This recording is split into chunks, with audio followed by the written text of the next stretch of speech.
Okay, first of all, it's great to be back on stage with you, Jamie, a year later. And I do feel like the bar's been set high after our conversation last year. So let's start right there, because last year on this stage, you talked about tectonic plate shifting, both in terms of geopolitics and the global economy. How do you see it now? So first of all, welcome everybody. Thrilled to be here. Those tectonic plates are still shifting. They're still moving. They're still the most important thing that's taking place in the world. They dwarf the short-term economy, and that's the war in Ukraine. And I wish we were more supportive of Ukraine. That's the terrorism in the Middle East. It's now the Iranian war, which I hope settles properly for us. And then you have things like, the huge global deficits, the remilitarization of the world, the restructuring of trade, and those are tectonic plates that may very well affect the future of the free world. And my eyes on that. That's not a forecast about the short-term economy. I just think it's the most important thing that we all have to roll up our sleeves and worry about, which is why we started the Security Resiliency Initiative, the American Dream Initiative, to do our part in trying to make sure those things turn out the right way. Yeah, and we seem to be potentially poised to be on the cusp of a plan here, a broader ceasefire, maybe potentially even peace plan with Iran. But how has that conflict changed the trajectory? Not really, because I think last year we spoke about Ukraine, and we said, it's the evil axis. It's Ukraine, Iran, North Korea. Iran, the other thing, I hear a lot of people, they talk about Iran, they usually mention, or at least some people, wasn't an imminent threat, it wasn't an imminent threat. No, a threat is when I'm threatening you. They've been killing people, terrorizing people for 47 years. And if you actually think about it, and they had proxy wars, they've been doing it not in the Middle East, they've been doing it in the United States. They killed a lot of Americans. They killed a lot of Americans on October 7th in Israel. They killed a lot of people in Africa. And my thought is, why did we put up with it? Why do we even put up with these proxy things? Remember, Ronald Reagan, when Gaddafi was doing a bunch of stuff, he didn't like pretend to hurt him. He tried to kill him, and Gaddafi backed off. So next time we should go for head of the snake, and and this is obviously hindsight. I hate crying over spilled milk. Maybe we should have done it like 25 years ago. Get all the allied nations, get 500,000 troops around Iran, and told them this is over. We're not putting up with this stuff anymore, because that would have been a better outcome. Because I do agree, Iran having a nuclear weapon may be the biggest threat facing mankind. Because if they have it, so will Egypt, Saudi Arabia, UAE, Kuwait, South Korea, Philippines, Japan, Australia, and then I don't know how you stop real proliferation at that point. So in light of this, what does it mean for alliances, not just from a defense standpoint, which we're going to get into more, but also from an economic one? Well, I think, so the foundation for us, we want to maintain, we must maintain the strongest military in the world. That is the best protection against anything you see today or that you don't see today. And foundational, that's the best economy in the world. They kind of go hand in hand. I remind people, if you want to keep the dollar as the reserve currency, if we're not the preeminent military and the preeminent economy in the world in 30 years, we will not be the preeminent reserve currency. They actually go hand in hand. It's not just an economic kind of issue. On the economic side, my view is a little different than you see this administration. I think economic allies are critical. We have a lot of them. We have a huge common interest. We have a common value system. We have a common interest. We should protect each other. So you talk about all this trade stuff with China. The best protection, in my opinion, is that the Western world bring back in the things it needs for security, which we'll talk about in a minute, but that we have economic relationships that are profound and deep, help our economy and help, I think this is a little bit of a pipe dream, that we should go to Europe and say, if you do the right things, we'll give you one big, beautiful free trade deal. The right things are the Draghi report. We kind of know what they are. They're struggling. They're literally slowly walking off a cliff over time, and they need our help. And so I want to keep it together, and I put Australia, Philippines, Japan, South Korea in there. So I think those economic things are critical. And they're being challenged a little bit. Not that all trade is good. It's not. There are a lot of flaws in trade, but I'd like to make that stronger, not weaker. And it would be a great geopolitical home run against potential adversaries, dwarfing all other things. And you don't think some of the trade deals that are being struck or starting to roll out, or even just this week, negotiations being opened up again for USMCA get us there? I think they could. I'd like to see them resolved, finished. That we should get them done. Obviously, things that we need to do here, we should do here, which we'll talk about in a second. Things where there's a lot of unfair trade. Surprise, surprise, we've gone for 100 years. It's not just tariffs, it's limitations, it's regulations, it's cheap loans, it's cheap land, it's cheap subsidies. It's a million different things. Yes, you should counter unfair trade. And tariffs is one way to counter unfair trade, but I think it would be good to get these things to a conclusion. In particular, Canada and Mexico. I mean, we have a huge common interest with Mexico and Canada, and we have one big eco-economic system, which actually is in both or all of our benefits. And so I think that could be hugely beneficial. And remember, Canada has oil, gas, lithium, potash. You know, so there's a good geopolitical reason to do it. Yeah. Before I move on from this, because you mentioned dollar dominance before, I find myself having a lot of conversations about this trend towards de-dollarization. How do you see it? Well, it's not going to happen because, you know, because the reserve currency is not, this is an IQ test. You ready? And you can ask anyone in the world, if you can only put all of your money in one country, which one would it be? Well, there's only one that's protected by the Atlantic and the Pacific, the United States military, the rule of law, the ability to own. When we give you a United States dollar, you can do whatever you want with it. You can start a business, you can buy a home, you can send it to Switzerland, you know, you can do all these various things. That's not true in a lot of countries. So you're not going to take a reserve currency where the government decides what you can do with it, which is with China. You know, China has capital controls. But that's basically what that is, and they need them for a whole bunch of different reasons. So as long as we maintain that strength, and I think it does relate to free trade. So China will become more of reserve currency. Other countries might, but we will still be the predominant one as long as we maintain the predominant economic position in the world. And that is predicated also on the predominant military position. I was in a country, I don't want to mention the name of it, and they were they were complaining about America and said, you know, we're so concerned about America, we've taken our gold out of America, we've put it in our vaults here. And I looked at them and said, you do realize your vaults here can be taken by 3 armies who aren't that far away. And you know, that's real politics, folks. That's the world. So the notion that you're secure like that, this nation's secure. And so I think people have to think a little bit differently when we talk about foreign economic relations, and you know, real politics is the only way to do it. And anything short of that, you're making a mistake. Okay, so you just mentioned military last year. Very famously here, went viral. You said, shouldn't be stockpiling Bitcoin, we should be stockpiling bullets. A couple months later, you announced the Security and Resiliency Initiative. Yeah. Moving very quickly. How's it going? It's been fabulous. And you know, if you read what I write and talk, I complain about government a lot, and we should. But I also ask the question, what can we do to help? You know, and we're not unique. We're not the only one. A lot of other people do this kind of thing. But we said, we already finance all these companies that do security resiliency. We defined it very specifically. It's military equipment, it's productive capability, it's APIs, active pharmaceutical ingredients, it's rare earths, it's semiconductors. They can be friend sourced. They don't have to be here as long as they are in a safe environment. It's some of the advanced manufacturing where not having here is a strategic mistake. I go on, and so we said, what can we do? And that's this initiative. And it has 2 big components. One is the 1.5 trillion over 10 years. Well, I think we'll far exceed that.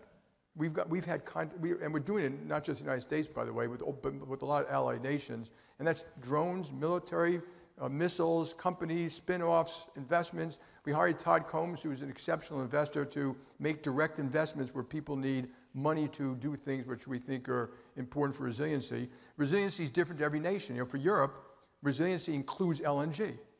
They do not have their own LNG supply. They got to get it from us or North Africa. And so, but for us, you know, LNG here is not this case. So we try to be very specific about it. The outpouring has been great. We've hired a lot of dedicated people. We're doing special research, so you know, which we didn't really have, like the rare earth ecosystem, the shipbuilding ecosystem, the API ecosystem, so you can identify where in this very complex chain of stuff that we need intervention to do the right thing. And we're probably going to recommend what I call smart industrial policy. You know, it's reluctant. You know, a lot of my conservative friends, how can you recommend industrial policy? Yes, I don't think government should get involved in a lot of things. It's the only way to solve rare earths, APIs, some of the semiconductor stuff. It can be done where it's not corporations feeding the trough of government. It's got to be consortiums who are doing this to bring stuff back. Rare earths, here's an amazing number. You know how much rare earths we import to the United States of America? Only 200 million. You know, if you quadrupled the cost, and there's other stuff we buy which has rare earths in it, so that's not really the only relevant number. You know, if you quadruple the cost, it would mean nothing to the American economy, but we'd be 100% resilient. So if you have to pay more, you know, your car cost might go up $100. You know, and so, and I go on and on and on, but to have a company succeed here, we got to give them the chance to have economies of scale and build the business. We need competitors in those businesses, And we think there are ways to do it where it's the free market is there, and over time it's 100% the free market. And basically you would have a tariff high enough on rare earths that they cannot come from certain countries, or just a barrier that we will not import rare earths from China. Just plain and simple. It's a unilateral decision to do something like that. And we have to do it quick. It is also true, if you look back, people ask, like, what were we doing? We, all of us, we were asleep at the switch, folks. 10 or 15 years ago, the military, the government, businesses should have said, we can't rely on potential adversaries for things critical for our security. And so admit it. But if you don't admit mistakes, it's hard to fix them. So I don't like to cry over spilled milk. My rule is roll up your sleeves, get it done. We don't have much time. Suck it up, move quickly. And we need a lot of government proper policy to do this right, including what you all hear about permitting and all this stuff you all know about already. Okay, I definitely want to get into that too. But first, just to dig a little deeper on what you just said here, I mean, you are a partner to the government on quite a number of these high-profile deals that we've seen in the name of national security here in recent months. Some of them have been very creative. Some of them have included government equity stakes in the companies as well. I mean, how do you respond to the critics who say the government is picking winners and losers, or this is a slippery slope, or it's state capitalism? Well, I think you got to go. There is truth to that, but not in every one. I mean, we should have policy we know works, and I can give you a million examples where I think they shouldn't have done it that way, or they could have done it another way. I like the fact they're moving quick. I like the fact they're being creative in the Department of War and the Commerce Department, the Treasury Department. That I like, and they'll morph over time. So I'm not terrified over that, but there's a right way to do it. And the right way to do it is to set up a system that's conducive to getting the right stuff done and probably not picking winners and losers. I can give you examples of how that could be done. I just don't want to waste your time with that right now. All right. You mentioned permitting. What do you want to see more of in terms of that? How much of that is federal? How much of that is being tied up still by state and local municipalities? Guys, it's everything. It's bridges and roads and homes and affordable housing. It's bureaucracy. It's woke. It's permitting. It's sewer. It's hookups. It's grids. It is a disgrace. Everyone knows it. Everyone complains about it. Usually when you bring it up, people laugh. That's funny. That Baltimore bridge that got knocked down 2 years ago, haven't even started yet. Grids, we haven't really begun it yet. I say, make America's grids great again. But it's really embarrassing. Oh, I have a great suggestion for the politicians in the room. Ready? I may write an op-ed on this one, or you can write it yourselves. Like, good policy is free. Take 6 months in Congress. Do not raise revenues or cut expenses. Don't do any of that. Don't get involved in that debate. Just change policy. That makes things better. Housing policy, which I know French Hill is here, permitting policy, which you all know about, local affordable housing policy, education policy. I think it'll drive growth 1% higher just by doing that. Just by doing it. And we simply don't do it anymore. We simply do. We're like Europe. We just layer bureaucratic stupid shit on top of other bureaucratic stupid stuff, and it doesn't work. And it's demoralizing. If you actually analyze these policies, they hurt the lower income people the most. And so they're all done in the name of good, but they hurt the lower income people the most. And so I think we have to get our act together, and hopefully we'll do it. Yeah, I was going to go in a completely different direction, but now I got to pick up what you're putting down here, Jamie. Go for it. Affordability, this idea of a K-shaped economy that's continuing to exacerbate here. I know you're leaning in on this too from the bank's perspective. Affordability, again, it's not it's affordability. Of course it's affordability. That's a Democrat issue, a Republican issue. The question is, how do you get it effectively? And you can have a lot of policies that you think it's making it more affordable. You have less supply. And so, obviously it's a key thing. Just all these other things, you can do them right or you can do them wrong. And we end up in this binary debate about how you do them. But, of course you should make them affordable. It's not a K-shape, like one part going up and one part going down. What it really is that the wealthy, the top 70% are doing fine. The middle class has gotten bigger and richer. They have, stocks have gone up, home prices have gone up. They feel good, they're traveling, their confidence is higher than lower income. It's the bottom 30%, where if you look at it over time, their incomes didn't go up for 25 years. Okay, and they're not really earning living wages anymore for a whole bunch of reasons I won't go through here. And it used to be if you get up in America and even if you go to 10th grade, you get out, you get in a factory or somewhere, earn a living wage, and soon have a family, have a car, have a house. That's not true anymore. And it is incumbent upon all of us to fix that problem. Now that problem, by the way, we've thrown trillions of dollars at it, Democrats and Republicans, and it didn't work. And those people, by the way, when you talk, and we all talk about problems, they have worse crime, worse schools, less affordable housing, worse food, and there are policies that can fix that. And it's not that their wages have stagnated. They still have jobs, but they're not seeing the opportunity, and they're angry about it.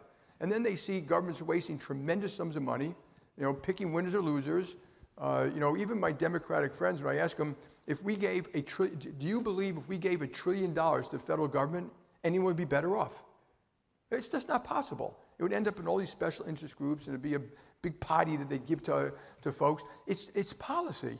It's education policy. It's housing policy. It's infrastructure policy. It's crime policy. And that stuff works done right. And there are a lot of examples. If you read Fallows wrote that book when he went to 50 cities, none bigger than Columbus, about how they're building river walks and bringing in businesses and improving their schools.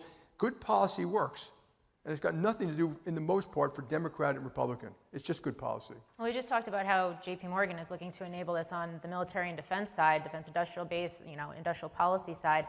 How's America's biggest bank looking to enable us on the affordability side, on the American dream side? Yeah, and so I met with the Mayor Mondani the other day, and I said everything I wanted to say, but one of the things I was saying, like, what do we do? Like, what does a bank do? And so I walked in the front door. We have a big flag in the new headquarters. I salute that flag every morning. I told him, I salute that flag every morning, and your parents came here for the same reason my grandparents came here, were mostly Greek immigrants who never finished high school, for the freedom and justice that this country means. And that if you opened up America's borders, billions of people would move here to be American. Life, liberty, and the pursuit of happiness. And so I told them, we bank cities, schools, states, hospitals, countries, mortgages, small business, and we do the best we can. We make mistakes. We pay our people well. They all get medical, dental, Pilates, and so we're good citizens. We pay a lot. We take care of people, and policy should be done well. So we announced this other thing called the American Dream Initiative, which is mortgages and affordable housing, helping small businesses, financial education. We have a lot of branches in lower income neighborhoods, teach people how to save money and how to open accounts. Work skills, which we've already talked about, which have to be done locally. And so we're just doubling down on what we already do, and we just set targets for ourselves. Can we do more? And so take small business, for example. We bank $7 million. We're going to make it 10. I'm convinced we'll get there.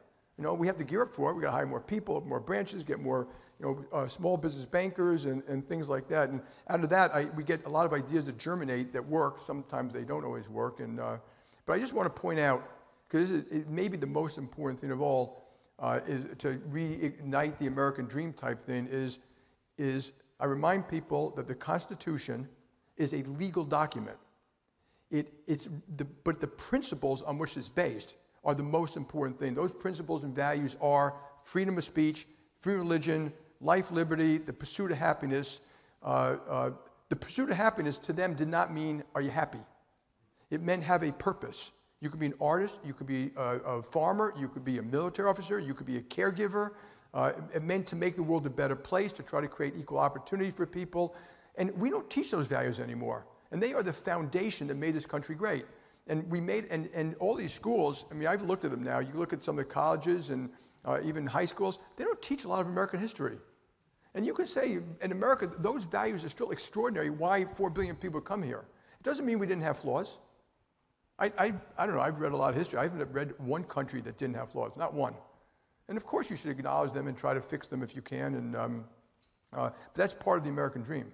Fixing the bottom 30%, lifting up everybody, creating equal opportunity. I think that would dramatically reduce polarization and anger, which you see all over the place. And so we're doubling down on that too. And we're quite unabashed about it.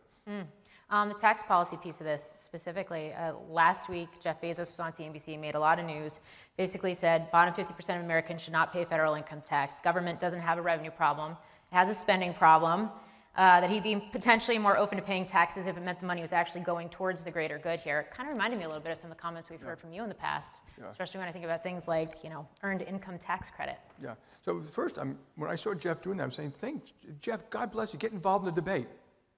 You may not agree with everything he's saying, but I like the fact he's saying stuff, and he cares enough about our country to actually get on there, because a lot of people just simply don't do it or even think about it very much. And tax is very complicated, okay? So I generally agree, and if you look at the bottom, the 100,000, they don't pay that much anyway, so you got to be a little careful. And they're all different types of taxes. You got your sales tax, and you got real estate taxes, and some drive bad behavior and all that, and it all should be kind of looked at. I like the earned income tax credit, which today as it stands, if you're a single parent making $14,000, the government gives you $7,000. At the end of the year, in a check, some people are entitled to it, don't get it. If you have no children, they give you like $700. I would take that, the $14,000, I'd make it $12,000, I'd get rid of the child requirement. You're working, you'll go home with $26,000. If you're two parents, you have $52,000. And the reason I like it is because, first, I think it would pay for itself. We know one thing about jobs. They create dignity, that first rung in the ladder. When I hear people making fun of burger flippers, a lot of those burger flippers end up owning and running McDonald's. They are proud of what they accomplish. A lot of our forefathers came here, and that's what they did when they got here. But that first rung leads to a second rung. Jobs lead to, the money would go to the person, so it's not big government deciding whether you can buy potato chips and soda or not. They would spend it on their families and their homes. They spend it locally. It might foster local restaurants. They might buy more insurance or a tutor for the kids or something like that. And it would lift up those economies, but it also has the great virtue of bringing people into the workforce, making work pay more. And we know one thing about jobs: better social outcome, more household formation, less crime, less suicide, less recidivism. So if you actually did the full analysis, which is hard to do, and we really haven't, I guarantee it would more than pay for itself. And that would cost like another $50 billion. If they did that, yeah, I think people would be willing to pay as long as it went to them. If it's going to go to Congress to decide who to give it to, no one's going to want to pay extra money in taxes. Let's shift gears to monetary policy. We got a new Fed chair, Kevin Warsh. Yeah. How do you see this new regime taking shape, especially when you have a bond market that, according to some investors, is pricing in a Warsh effect? Oh, yeah. I'm not sure that's true. So first of all, a high-quality guy, experienced, knows markets, was at the central bank. He was at the New York Fed when we were going through the great financial crisis. It's a fresh look. I think it's good. I like his views. I mean, the Federal Reserve did, in fact, get involved in a lot of stuff that they should not have, in my view. And they're independent on monetary policy. They're not independent on regulatory policy. And when they did regulatory policy, they violated the Constitution. There were no cost-benefit studies, no analysis, no stuff they're supposed to do. And that was wrong. And I like Jay Powell too. I'm not just saying that. When I look at my own institution, I often say the same thing. You know what? In hindsight, we shouldn't have done that. And so I think they should take a fresh look. They were the adults in the town. They still are. But they're better off looking at the financial system as a whole. Let the OCC do more regulating the banks. Reduce all this. They were getting into climate and DI and stuff like that. We've been adding year after year after year. You wouldn't know this. Rules and regulations on top of rules and regulations. I think you can make the system safer and let banks do what they're supposed to do. Make more loans, create more liquidity, have more intervention in the markets by the people who should do it. And the Fed put themselves in the position where they have any kerfuffle, they have to do something. I think that's a huge mistake. So I think he's right about relooking at that. And I think he's right about reducing the size of their balance sheet. We had too much QE, and we still don't fully know the effect of $10 trillion of borrowing and $8 trillion of QE. And I'm not sure those things play out over a year or 12 months, or even a 5-year period. To reduce the size of the balance sheet, he's got to change some of these requirements. My view, when we talk about regulations, is we should talk about better. I think you can let banks lend more, create more liquidity, and make them safer. I'd be much tougher in certain rules, and I'd be much easier in other ones. But the way it works out there is every rule is important, as if it's the only rule that's going to save a bank from failing. And so I think he'll do a good job. Now, I don't think it's in the market what he can do, because remember, he's one person. He's walking in a room probably right now. There are 12 people at the table. They're smart people. They're mostly economists. And they're going to say, Kevin, we'd like to hear your ideas, and let's think about it. Let's review these things. So it's going to take study. They're going to take time. So there's almost no chance he can actually change anything in 6 months. And he needs the time. So in the meantime, the environment change that he's entering into. We have more inflation. So we'll see. And he's smart. He's got to figure out how he wants to navigate the environment and the new Fed governors. How sticky do you think that inflation is? How much does it actually truly put something like rate hikes on the table? You know, so when the Fed says data, you always got to think, of course they're data dependent. And you know, in some ways they're a fast follower. When inflation went up, they raised rates. You know, sometimes they look at what they think future data might be, and they can act anticipatory. Very hard to do, but they have done that. And, you know, it's like if the government's going to spend another $1 trillion, they can act in anticipation of that they think it's going to be another $1 trillion, something like that. So, I think there are inflationary forces out there are more than other people think. And I'm not saying it's going to go dramatically up. I don't know. It is ticking up. You can put Iran in there, and food, healthcare is going up. For us, it's going up 10% a year, and we think it's going to happen this year and next year, by the way. But it's, you know, the remilitarization of the world is kind of inflationary. AI spending in the short run is inflationary. Restructuring of trade fundamentally has an inflationary component. Restriction of immigration has an inflationary component. $2 trillion of spending. You know, the economists tell me, well, no, it's $2 trillion last year, $2 trillion this year, it's not inflationary. I don't agree with that. I think that there's a cumulative effect of spending all this money, which the die may have been cast, that will cause future inflation in a way we do not understand. So the notion that somehow that we spent all this money and it's fine. I think we are too comfortable that's true. So I look at this long list of stuff, and obviously oil prices and food prices. So, you know, I hope it doesn't go up much. But, you know, talking about interest rates, the 10-year bond is set by the market. It's at 4.5%. That may be the right equilibrium right today based on what people know. But remember, equilibrium prices and what happens are two different things. And if you had inflation at 2%, you know, the short rate should be 3.5%. So the notion you could take the short rate down a lot when inflation is more like 3.5% or 4%, I think it could easily hit 4%, you know, later this year. So, you know, we'll see. Hopefully it'll be okay and manageable. But if you read history books, that isn't always the case.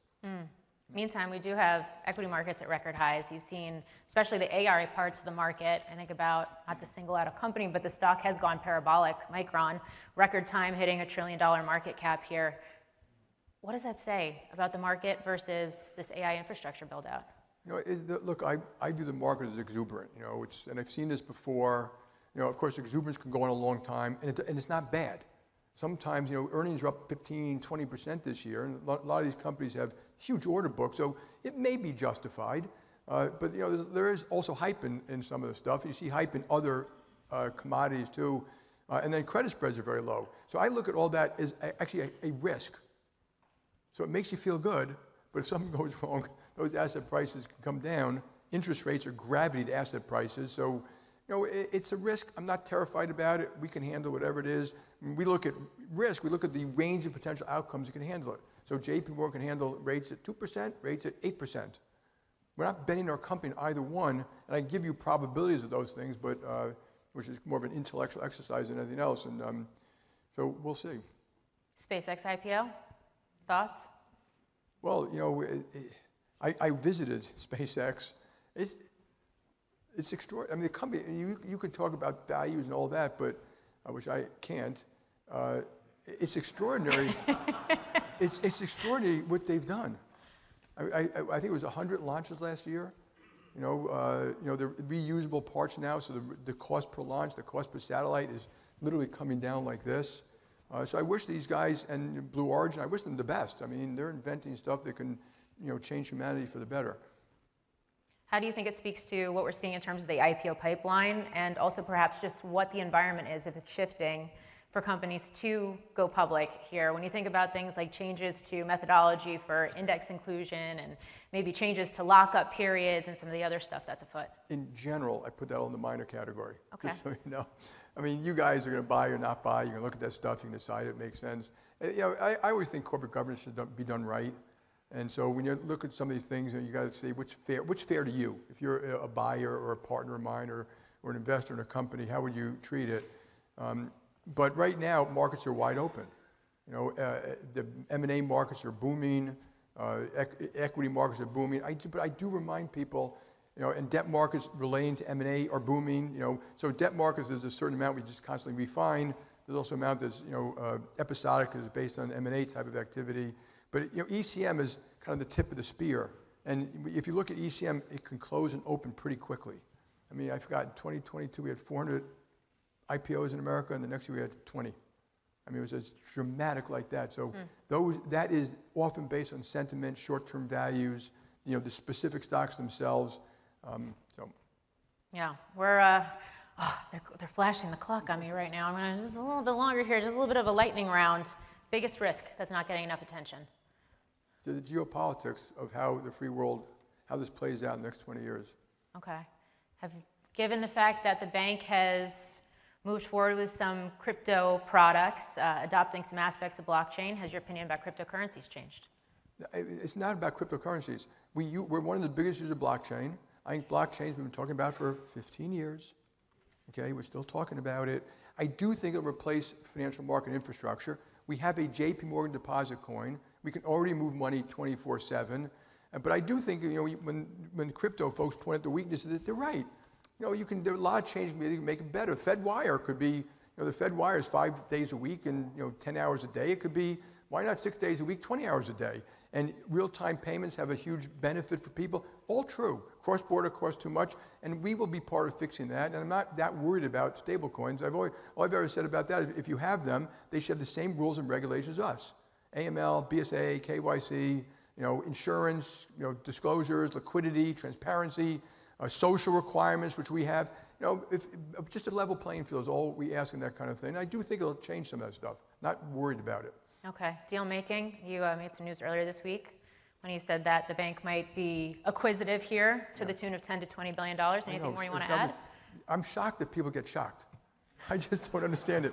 We have a lot of excess capital. We've always been very clear that we've deferred deploying it in our business. I do believe we can do that. I can't do it all at once, but we earn very good returns, and we're going to deploy it serving clients around the world, the way we serve clients today in payments and asset management and capital raising. Of course, we should be thinking about acquisitions. Can you imagine a CEO saying, absolutely not, no chance, never do it? So, there's not one in mind, but I was thinking this morning about buying you guys, Versant. You look cheap to me, and, and we would probably pay the talent more than you're paid by them, just so you know. But yeah, there might be something out there, but the other thing, as a management tool, you always get smart just by looking and thinking. Why are people doing things? Why? A lot of people are doing better than us in a lot of areas. So when we have our management meetings, you can imagine, I don't focus on, my God, we were number 1 in X. I focus on, why are we number 4 in Germany in this? Why didn't we build Stripe? Why didn't we have a better market-making system like Citadel? Why didn't why can't, I want Chase UK to be like Revolut, which is worth $75 billion. Can we do that? What are our strengths? What are our weaknesses? And so we should always be, and looking at acquisitions, I love the fact we do organic growth. It's hard, banker by banker, branch by branch, system by system, country by country, client base by client segment. That's what we do. And I think we have huge opportunities, but inorganic, which is hard. I've done tons in my life, but you should always be thinking, is there something that can really enhance your businesses? Cockroaches? You looking for more? You talking about bureaucracy? Sure. Oh, cockroaches and credit. Cockroaches, yeah. No, I'm not. You talked about it in terms of private credit, but just in general. I don't think private credit is $1.7 billion. Bank syndicated leverage line is $1.7 billion. High yield is $1.7 billion. Investment grade is $15 trillion. I mean, those are $1.7 trillion. Investment grade is $15 trillion. Mortgages is like $13 trillion. It's not systemic. I do think when we have a credit cycle, because there have been weakening standards in underwriting and transparency and marking, I do think you'll see credit perform worse than people expect. That's all. I don't think it's systemic. I think there will be people in private credit, and there will probably be people in banks who do far worse than the average. That's happened in every credit cycle. And then people be yelling and screaming. I think so I'm not worried about it. And we bank them. We do a lot of business with them, mostly because it's arbitrage related type of stuff, which I object to. But we do it too for a whole bunch of different reasons. And I think when I tell the regulars, when you have a lot of arbitrage taking place, it should open your eyes. And it often leads to problems down the road. So not worried about it. We'll see. Okay. Last question. I'm not going to ask you about succession. I'm not going to ask you about running for public office. I'm going to ask you what your legacy is. What do you want that to be? I grew up, and I'm sure a lot of people have the same thing where, the values were have a purpose in life. And, my brother's a teacher. My other brother was a physicist. My dad was a stockbroker. I read Graham and Dodd, the big, thick one, when I was like 17 years old. But there was no push. But it was also work hard, do the best you can, make the world a better place, don't allow bullies, treat them with respect. And all I want my legacy, at least relating, and my family is the most important. My country, my family is the most important. You know, that love and respect and what I give and get, that's the most important. I now have 8 grandkids, 3 lovely kids, and a wonderful wife, and I'm lucky. You know, and I count my blessings for that. My wife would say I don't thank her as much as I should. So that's number 1. My country's number 2. Bar none, I'm deeply devoted to helping fix these problems, whatever it takes kind of thing, in my view. But for the company, I just want that gravestone to say, you know, when people visit, we're better off to that son of a bitch. Jamie Dimon. Thank you. Folks, thank you very much. Good luck to each and every one of you. Ladies and gentlemen, this concludes our conversation.